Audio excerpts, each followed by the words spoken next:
chiesto di dare un contenuto a quest'aula dove vedete che c'è apprendimento a conoscenza, che è la realtà, è il cuore di quello che l'università fa, o in generale la scuola fa. Io ho dato uno sguardo al programma e devo dirvi che, vabbè, a parte la mia totale ignoranza sulla materia, sono laureato in medicina, dovete avere un po' pazienza. Come dicevano quando ero negli Stati Uniti, laureato in medicina,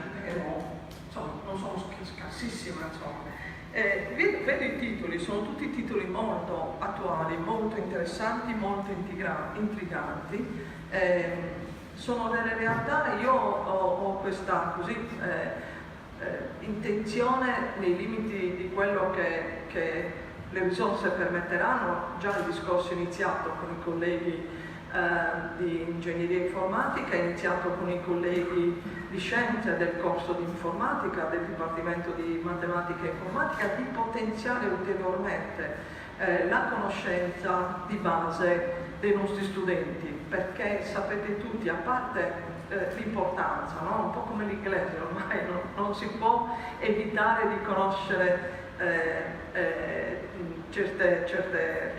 certi strumenti, certe attività e certe realtà per poter crescere, qualunque sia